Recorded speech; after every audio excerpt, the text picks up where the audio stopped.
Welcome to the Legacy All-Stars podcast. We feature inspirational stories from people who dedicate themselves to helping others. Here is your host, Alan Pavlosky. All right. Welcome back to the Legacy All-Stars podcast. I'm your host, Alan Pavlosky. Today, I'm joined by someone I've had the privilege of learning from personally over the past 2 years, Peter Swain. I've been waiting for this episode for quite some time because I just really love what Pete does and what he's done for the whole community. Peter has spent 30 years at the frontier of technology and business, from owning one of the earliest listings on Yahoo to building Europe's first mobile agency to leading more than 1,400 digital products for brands like Apple, Google, and Microsoft. He's built 8-figure companies and advised leaders across the globe. But what brings Peter to this show isn't just his resume, it's what he's chosen to do with it. As AI reshapes the way we work and live, Peter has made it his mission to help entrepreneurs adopt these tools without losing what makes them human. He's built a fast-growing community of business owners who feel like the world is moving faster than they can keep up with, giving them the frameworks and support to use AI with intention, ethics, and purpose rather than fear. Peter is also a father, a husband, and someone who's been refreshingly open about redefining what success actually means to him. Today, he'll talk about ethical AI, building a legacy in a rapidly changing world, and what it really means to lead with both intention, innovation, and heart. Peter, my friend, welcome to the show. That sounds like you should get that guest. He sounds like a good guest. Thank you for being here. He's really good. I think I can try to book him one of these days. I think you should. He sounds awesome. Thank you so much for having me. I really appreciate it. Yeah, of course. Always my pleasure. Let's jump right in. I've been fortunate to learn from you personally over the last couple of years, so some of the things we hear today, I probably already have heard from you. But for the listeners just meeting you, take us back. What first pulled you into technology and business more than 30 years ago? I wanted a baby brother, and my mum and dad refused to buy me one from Walmart.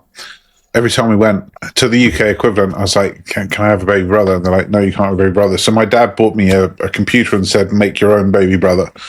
So I started coding when I was around six, seven. And from there, it's just always been the way that I was able to be creative, I guess. Yeah. Well, you've built companies, launched more than 1,400 products with brands like Apple, Google, Microsoft, and worked across nearly every continent. Looking back, what part of the journey shaped how you think about using technology responsibly today? It was actually the last set of projects I did as a marketing consultant. I can't name the names of the people, but I started working with, Fortune 50, Fortune 100 type companies at board level. And it became very obvious very quickly that humanity just wasn't part of their equation. We make the mistakes, or some people make mistakes of saying like, oh, XYZ company's immoral. And that isn't true. They're not immoral, they're amoral. It's not part of their equation what the price is to humanity, whether it's a good or a bad. I'm not saying the individuals in the company are that way, but the collective nature of the way that capitalism works with quarterly reporting means that you have 90 days to deliver good news. And that lends itself to people that are willing to sidestep morals, ethics, unfortunately, in order to deliver what needs to be delivered. So I ran into a group of businesses where I was like, this wasn't the goal. When I was, naked playing in mud, my intention was not, it doesn't matter how many people get cancer as long as we make this much money, or it doesn't matter what we do to the rainforests if we hit this margin, or it's conversations like that where I'm like, I've got to find something different. Yeah. You know what, Peter? Nobody's listening. You can definitely name names if you want to. Well, both of us will have gag orders and lawyers crawling up our butts very quickly, so perhaps we won't. Yeah, you're probably right. AI is the biggest wave you've ridden yet. What makes the shift different from everyone else you've seen in your career? So the job of technology since Fire the Wheel has been to help you do what you do better, cheaper, quicker, and faster. So whether you're talking a mobile phone or a TV or a pen, the job was always the same. How can we just help you skip a few steps that you would have been able to do. Because like, take the car, the automobile. You could have got from one end of the country to the other on a horse. The car was just a better way of doing it. But the most succinct way of talking about this is OpenAI's first mission statement was to remove the tax of human labor from the economy. The goal of AI, from the way that it is proposed to us by Claude and OpenAI and Gemini and Grok and the big companies, their goal is not to help you do what you do better, cheaper, quicker, faster. Their goal is to do it instead of you needing to do it. And we've reached this point where the first order consequence and the second order consequence are very, very different. So what I mean by that is, let's say you have an AI-enabled coffee machine in the future, in like 12 months' time, and it notices that you're going through your coffee beans quicker than you normally go through coffee beans. So it connects to your calendar and sees that you've got your in-laws staying this weekend. So it connects to Amazon and orders you more coffee beans that just arrive. And it pings you a notice saying, hey, Alan, I ordered you some more coffee beans because you were going to run out on Saturday. You and most people, I would believe, would go, that is awesome. I want that.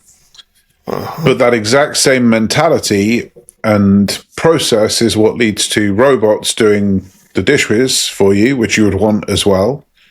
But that results in Zanussi and Hotpoint not being able to employ 300,000 people to build dishwashers anymore. So the first order consequence is amazing. The second order consequence is societal, terraforming.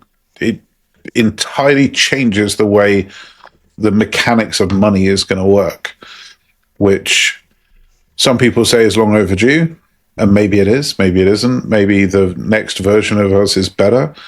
But the disruption that we'll face during that will not be pleasant. Yeah. You talk about integrating AI without losing our humanity. What does that look like in practice for a business owner? Well, it gets a little bit philosophical because I think that we have become human doings, not human beings. And I think that we define ourselves by how much money we make, how big the house is, where the kids go to school, what car we drive. I'm not necessarily traditionally religious, but I am spiritual.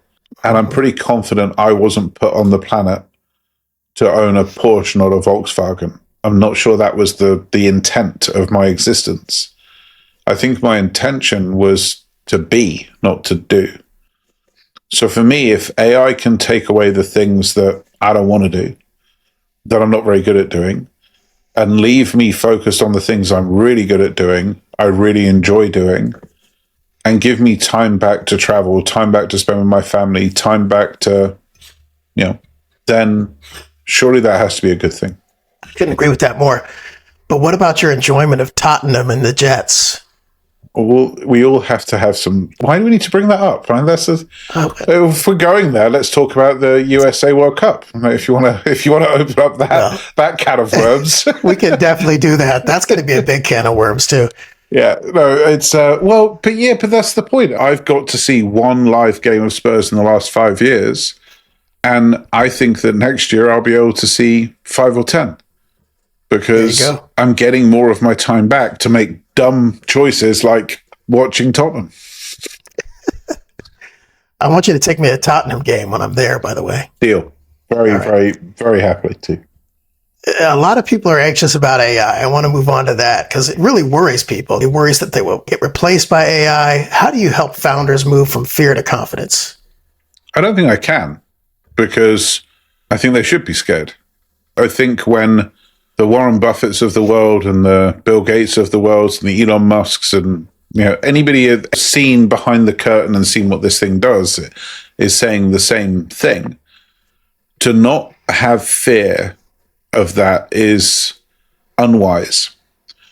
But instead of moving from fear to confidence, what I'd like them to do is move from fear to respect, because you should be scared, passively, not actively, driving the car with your kids in it, because you are putting them in danger. but it's an acceptable trade-off danger that you make the choice. Right. AI left unchecked and left to that level of people is going to be a huge problem.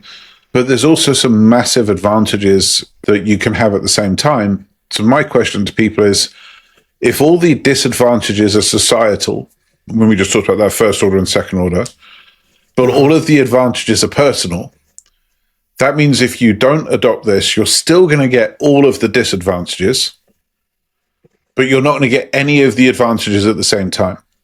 So why not go for the other column where you still get the disadvantages, but you also get the advantages? To me, right. I'm on record saying this. If I could undo AI, I would. I don't think we're ready for it. I think we need a global cooperation on regulation as to what is going to be allowed and what's not going to be allowed and how we can do and what we can do. And can AI pretend to be a human? Yes or no? Does it need to identify itself? What level of photo editing is okay and not okay? There's so many conversations that need to be had, and they need to be had as a cooperative thing. But those things aren't happening. In fact, we're going the other way. We're deregulating. So if you're listening to this, you're like, that AI thing is scary. Yeah, it is. What's your point? So is marriage. So is having kids. You know, if anyone says when they're like 6-7 months pregnant, they're not terrified, you're lying. You are.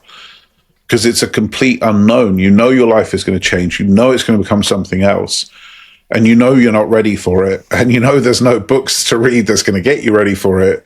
But you also know it's going to be potentially the most enriching, life-changing, affirmative thing you ever could do in your life. AI is kind of the same. I talk about AI and parenting in the same breath quite often because they feel very similar to me. Yeah. Let's talk about guardrails. What guardrails do you believe every entrepreneur should put in place before letting AI touch their business or their customers' data?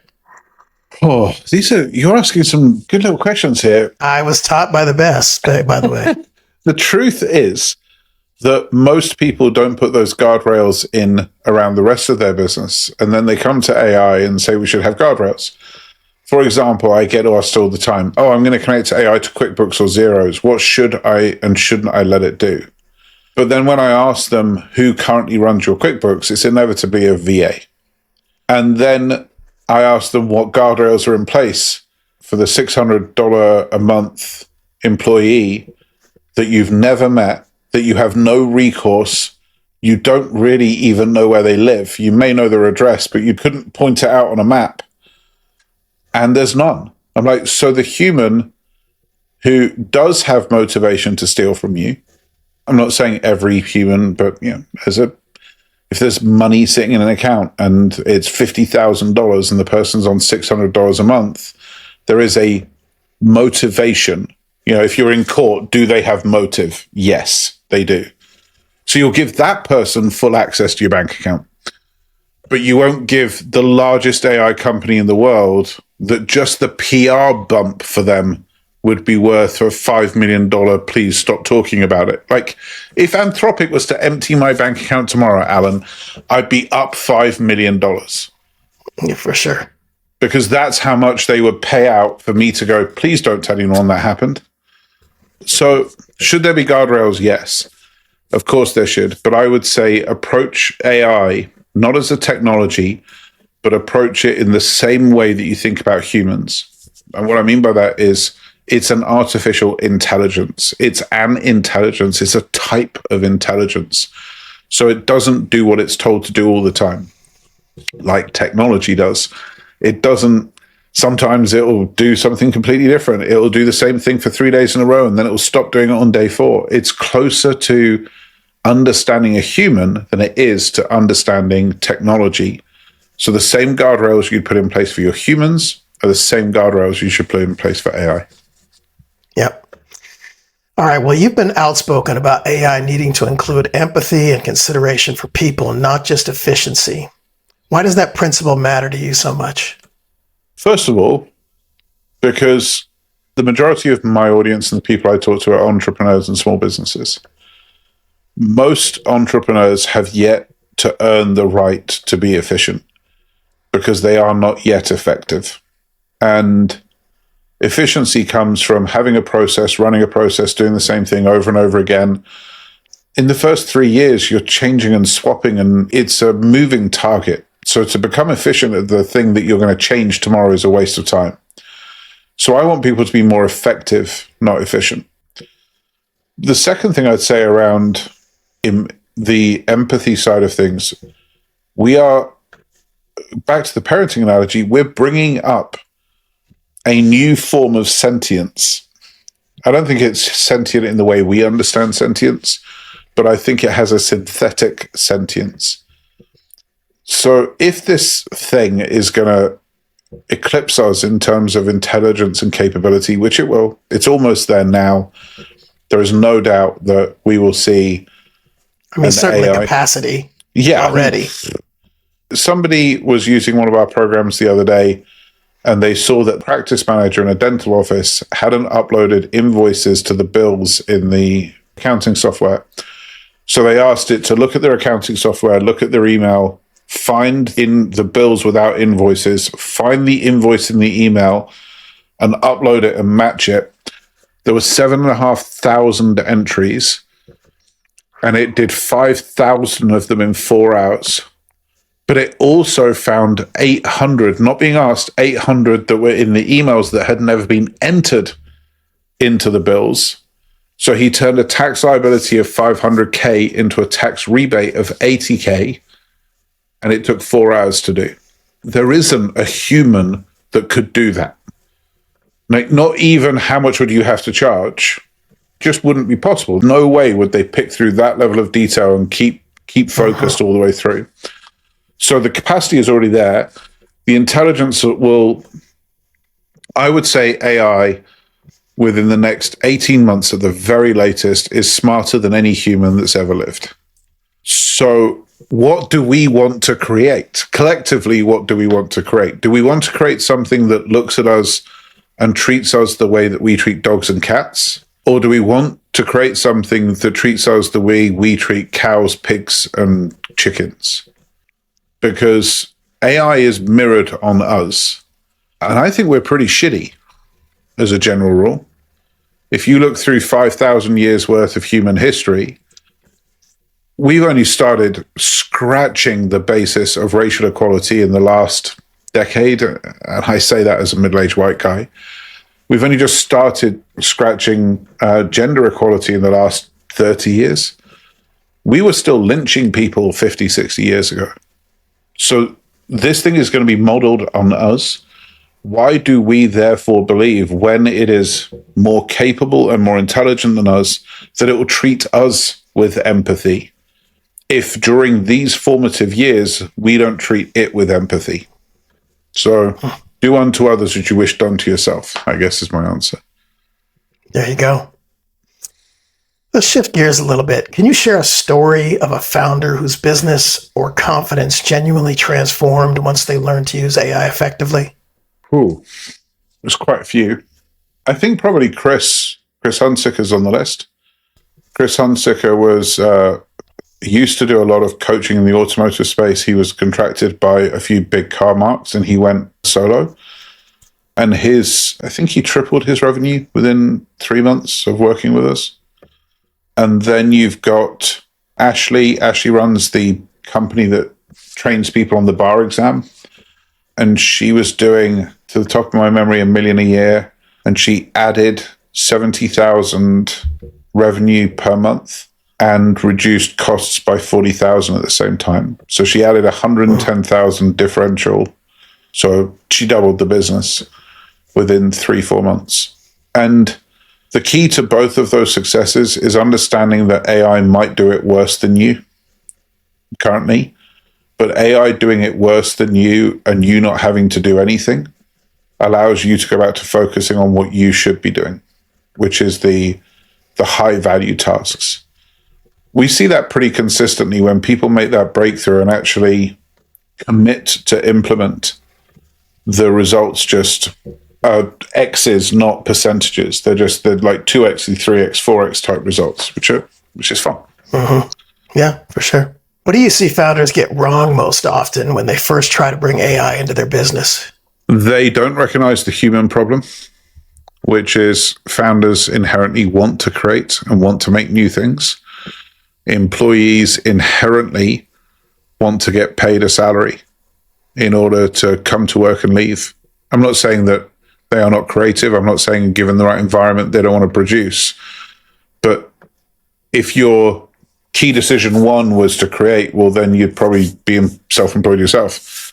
If your key decision one is safety, security, and not having to take those risks, AI represents a huge risk for them. So I think that most founders get the human side of it wrong of how am I going to bring my team on board? How am I going to explain this? For example, internally, we give people a bonus every time they automate a piece of their job. Bribery is always just a really effective mechanism. It's like, what you want, I'll just give you more money if you make yourself more effective. So that's number one. And then number two is it's actually a dual. Either A, the first time they pick up AI, they ask it to do something they don't understand, and they get overly enthusiastic about the results. Like, wow, this is amazing. But if an expert looked at the work, they'd go, no, this is terrible, because they didn't give it enough context. Or they ask it to do something they do know how to do, and then they look at it and go, well, this is terrible. So, and it's always the lack of context, because AI, unfortunately, is sycophantic. It will tell you that you're brilliant and amazing and wonderful, instead of saying, what are you doing? This is crazy. So that people-pleasing nature side of it makes it very hard to understand when it's actually deploying something that's usable versus deploying something that's utterly useless, but has just been given to you so you feel better about it. Are you telling me that the emperor has no clothes? I am telling you the emperor has no clothes. Okay. Let's shift gears and talk about legacy and purpose. This is what I've really been wanting to dive in with you about. You've spoken about a moment when your priorities shifted from chasing success to chasing significance. What changed for you? The birth of Olivia. Olivia changed everything.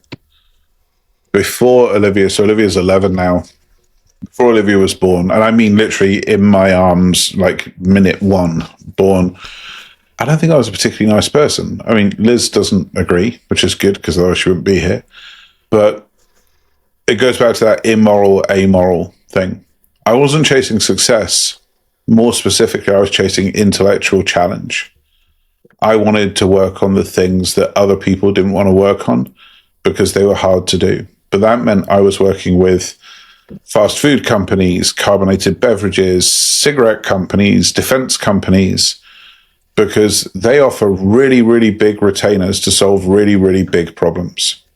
Not big as in existential life problems, but, marketing tobacco isn't easy, for example. And then they handed me Olivia, and I was like, oh, shit. I have a joint responsibility for how the world that she grows up in. And it doesn't actually matter if I succeed or fail, but it matters a lot that I try.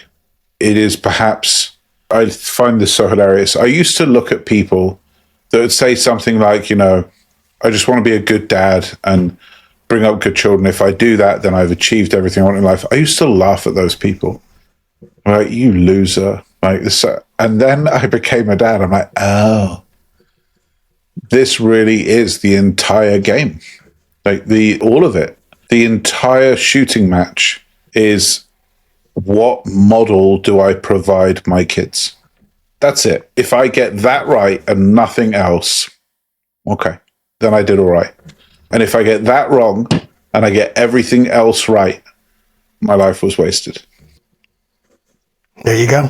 What are you most excited about right now? Projects, tools, ideas? What are you working on? Cool.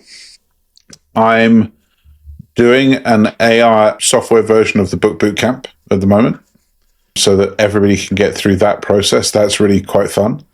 We are doing our third version of the Chief of Staff, the agentic program at the end of this month. That's really, really exciting.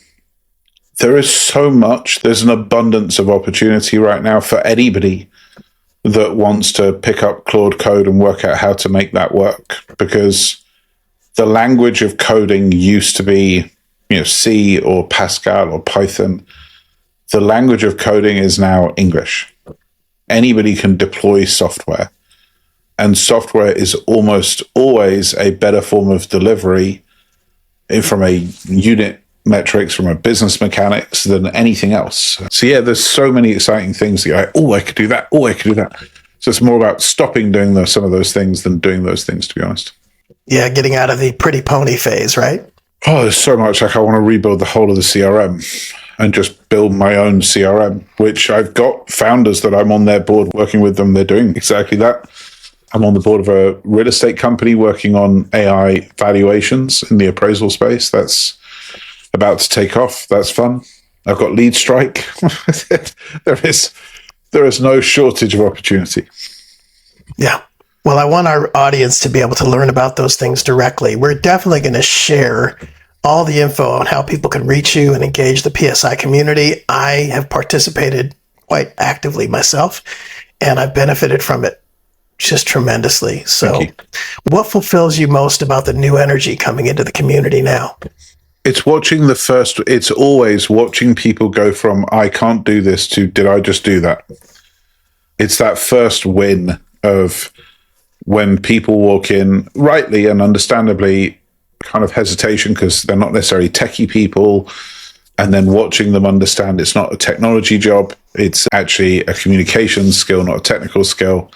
That lights me up every single time. So yeah, it's watching people get their first win I find really, really fun. That's lovely. Well, Peter, my friend, thank you for the wisdom, the honesty, and for choosing to use everything you've built to help others move into this new era with confidence instead of fear. Your commitment to engaging AI on a foundation of humanity is exactly the kind of legacy I love to celebrate. For our listeners, as stated, we'll include links to Peter's website and community so you can connect and keep learning. I don't know if it's possible in a 30-minute show for me to express just how revolutionary the things that you've taught me have made for my business. So I really want people to give that a look and check it out. Thank you. Thank you for being here, my friend. My absolute pleasure. Thank you for having me. Yeah, I'm Alan Pavlosky, and I'm signing off for Legacy All-Stars.